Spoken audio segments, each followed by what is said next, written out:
Well, here's an experiment I was thinking about in the car today, and I thought I'd give it a shot. So I thought I'll just do it with you instead of pre-testing it to see what happens. So first I'm going to hook up the NorCal 40B to a coax and switch it over to the dummy load. So we're now connected to 50 ohms that way. The next thing I did, and I'll try not to shuffle too many papers or pull your eyes out of the sockets, but the idea was this looks like a pretty broadband transmitter except for this transmit filter and the low pass filter. So I'm going to pull C37, which is the output of the transmit mixer, pull it out of the circuit or out of the board and lift up this end that goes to pin 4 of the transmit mixer. I'm going to feed the generator in here to ground, and then I'm going to measure the output of the transmitter. And I thought it would be interesting because this experiment may be just to see if I can feed enough signal in to drive this to a reasonable level. If I can, I'm beginning to learn how to use this signal generator. We can run a sweep, and then I should be able to see what sort of bandwidth this transmit mixer has. I think it's probably 40 or 50 kilohertz wide, something like that, but we'll see. And then somebody asked me on a previous video what was the function generator called, and this is what I have. I bought something from LabFeng-US. This is the JDS 6600-60 megahertz, and this part number was in the ad, but I believe this is not for this one. I believe it's for a 15 megahertz version, so I wouldn't go buy that. I would buy the JDS 6600. I thought 119 was a pretty good price anyway, so that's what I got. And to remind, if you haven't seen any other videos of this one came completely blank. No part numbers, no company name, no serial numbers, no stickers, nothing. So the only information I got was from the purchase on Amazon. So if you want to go look up the JDS 6600, you'll get something close, I guess. So we're going to turn it on. And I know this doesn't look very RF friendly, but this is what these come with, is a coax with, what is that, probably 8 inches or 10 inches of wire. So it's not very RF friendly, but we're going to try it tonight anyway. So I'm going to ground to the ground of the bandpass filter or the crystal filter, which is grounded to the board ground. And then you can see, maybe you can see, I'll zoom in there. You can see there's C37 and it's lifted one edge. So we should be able to connect to that. And I better be careful because I guess I'm not powered up yet, but the JDS 6600 has a default mode where it powers up with 5 volts peak-to-peak output. And although it's at, well, I guess it remembers where it was too, because it's still at 7050. Oh, and I guess it's at 1 volt. So it didn't power up in default, but still 1 volt would have been way too much to connect up to that. So we will, first of all, hit the amplification button, and we'll turn the knob to get that to 0. Then we'll move over to the smallest digit we have, which is thousandths of a volt, and we will turn it up enough to get a signal, and then we'll get the scope going and see if we can measure that first. So we use the same ground point, and we'll connect the 2 leads together. Slippery. All right, then we will get to, that's the 100 millivolt scale, and it's about the right range. So let's turn up the amplification a little bit and see what we get. So we'll get there's a 100 millivolts, or it says so, or 103 millivolts. And we'll see if that'll sync. Oh, and we better set up sync correctly. So we will sync on channel 2. That's better. All right, there's our signal. We can do a quick check to see. That looks like 7 megahertz, so that's good. Let's see how you can read the display. There you go. So you can actually see the 2 lines, and the delta is 7 megahertz. So that's good. So we're going to call that our first input, although we'll turn it down now. We'll turn that to 0, and I'll go over to hundreds of millivolts. So we'll start pretty low, and then we'll use that as a way to see where we end up at. So we'll get the output connected here, and we'll go back to the 5-volt scale, because that's kind of what we expect.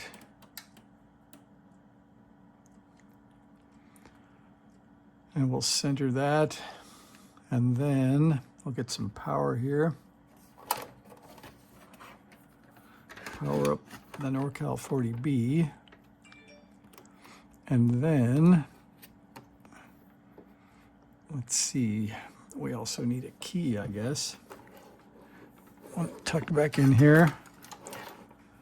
By the way, I got a comment about looking like an alpaca. My wife gave me a alpaca looking shirt to wear in the garage because it was only about 63 out here today. So that's the alpaca look.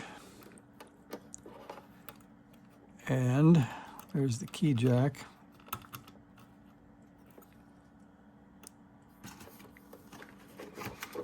And maybe just for one added bit of fun first, let's hook up the speakers so we can see that or hear that.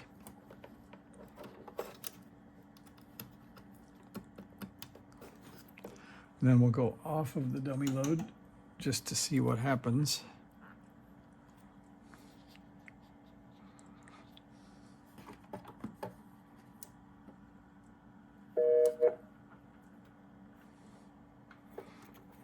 That could mean this power cord isn't powered up. Let's see.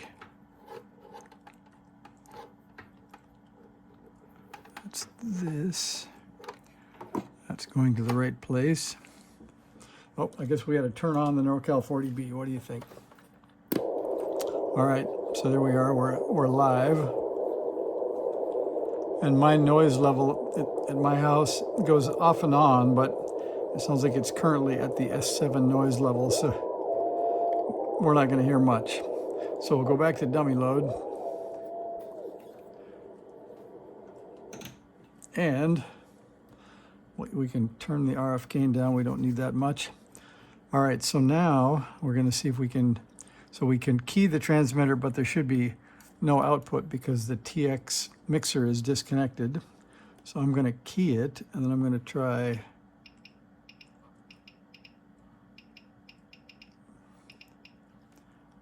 turning that up just a bit. Let's see. And then down here.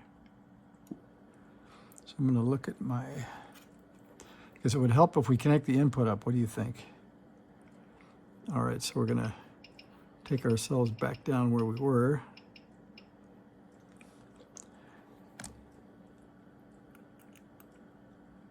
All right, so we got input on C37. We have output on the output jack.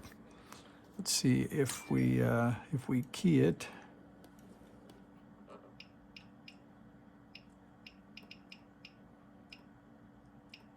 Well, that's a good sign. Although that doesn't look like the right frequency. Oh, yes it does. All right. So it looks somewhat modulated, but it is a signal anyway. So it's kind of interesting. So that's about a little over 2 volts peak to peak with 130 millivolts in.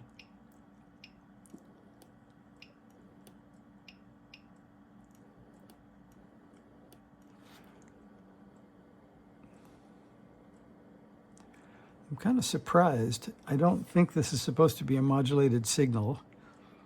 Let's see, over here, it says modulation mode. Let's see if we can Let's see, back to modulation mode. That says sweep frequency channel 1. And I think we need to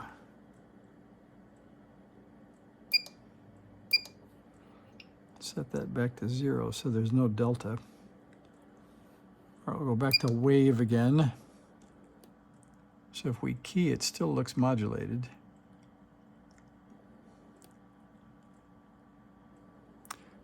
But it's interesting anyway. So let's see, let's go up to 5.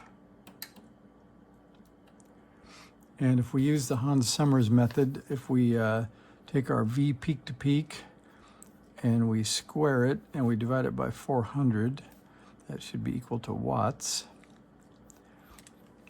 So let's see, if we, let me grab the calculator, I'll get that on screen in just a moment.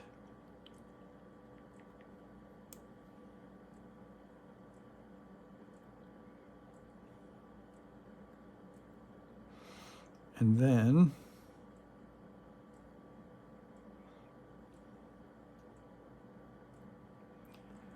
okay, so there's our listening to our iPhone here.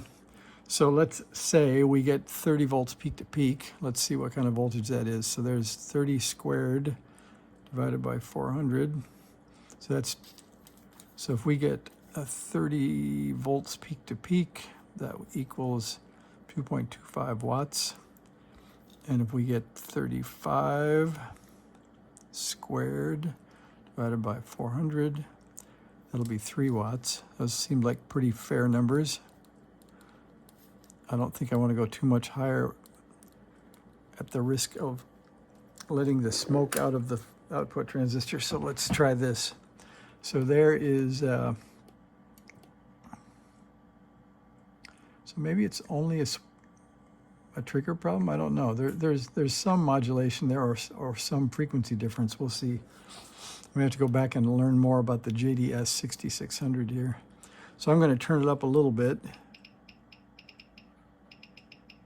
So there's 5, 10, 15, 20 volts peak to peak.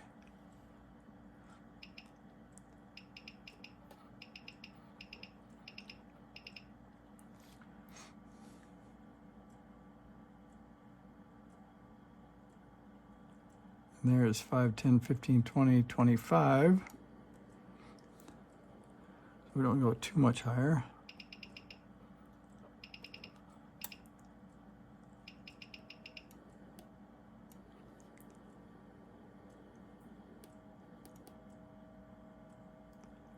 Five, 10, 15, 20, 25. So that's 643 millivolts N. And if I keep going up, it doesn't seem to be growing much here. So let's see.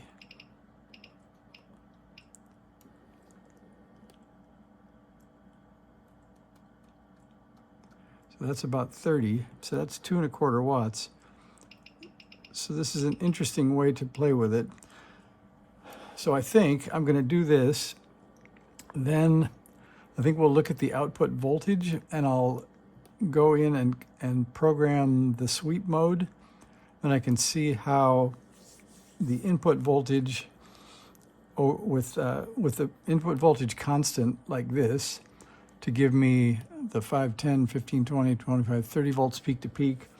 And I'll program here on modulation. Maybe we can just do this. So we'll set it to run from 7001 to 7100, and it's set to run a 10-second sweep. So we're going to go down to that and make it 1 second.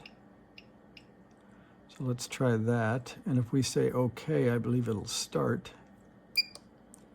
Okay, so that's running and sweeping now. So let's see what happens to the output voltage when I key it. Yeah, so you can see the output power is quite a lot higher at the lower end and then drops off at the higher end. So this means we should be able to go a wider range and start to look at what the effect of this filter here. So this is our transmit filter. So we can adjust this for maybe a peak in the middle of the band and then see how the voltage looks as the frequency sweeps and see what that looks like. So I think I'm going to call that the end. 15 minutes is already pretty long. So I think it's a sort of a successful experiment to play with.